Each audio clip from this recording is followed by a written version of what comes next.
पूजेसारखं आपल्याला आश्वासनं देत राहत आहे। आपल्या सगळ्यांना माहित आहे की ज्यावेळेस 2012ला हा रस्ता सुरू झाला त्यावेळेस पहिलं जे नोटिफिकेशन निघालं त्यावेळेस असं सांगितलं होतं की डिसेंबर 2014ला या महामार्गाचं काम विक्रमी वेळेमध्ये पूर्ण होईल।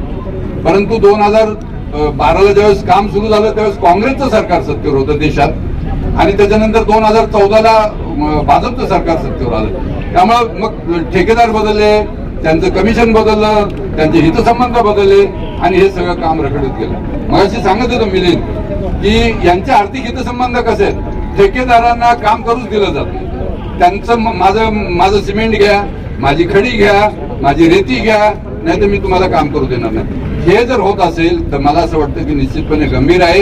याचा जाब कोकणातल्या जनतेनं पुढच्या निवडणुकीमध्ये घेतला, विचारला पाहिजे त्या लोकांना।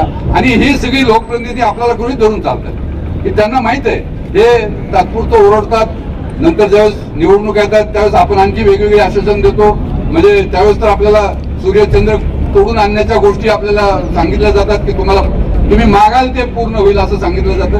हे काही होत नाही। त्यामुळे यापुढे देखील आपल्याला सातत्यानं या प्रश्नाचा पाठपुरावा करावा लागेल। कोकणातल्या जनतेला मी विनंती करेन की तुम्ही असं उदासीन राहून चालू नका। आणि आंदोलनाने काय होतंय असं जर कोणी म्हणत असेल मिलिंद, तर मला असं वाटतं की ते लोकांची दिशाभूल करतात।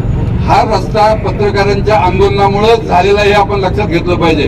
2012ला ज्यावेळेस 2007ला ज्यावेळेस आपण रस्त्यावर उतरलो त्यावेळेस मला अनेकांनी असं सांगितलं की देशमुख हा रस्ता होणार नाही, तुम्ही दगडावर डोकं आपटून घेऊ नका, तुम्ही काही आंदोलन केलं तरी होणार नाही। परंतु आम्ही सगळ्यांनी, कोकणातल्या सगळ्या पत्रकारांनी चिकाटी सोडली नाही। सनदशीर मार्गानं, शांततेच्या मार्गाने ही सगळी आंदोलनं झाली आणि त्यानंतर 2012ला म्हणजे आम्ही अगदी दिल्लीपर्यंत तो विषय घेऊन गेलो, मुंबईत तो विषय घेऊन गेलो आणि 2012ला या रस्त्याचं काम सुरू झालं। अपेक्षा अशी होती की आम्ही पेनमध्ये आम्ही विजय मेळावा घेतला की आम्ही आता जिंकलो, आमचं काम झालं। परंतु तो आमचा भ्रम होता आणि नंतर देखील आम्हाला सातत्यानं 2012 नंतर देखील आता अजूनही आपल्याला रस्ता उतरावा लागत असेल तर मला असं वाटतं की ह्या सगळ्या लोकप्रतिनिधींचा आपण तीव्र शब्दामध्ये निषेध केला पाहिजे।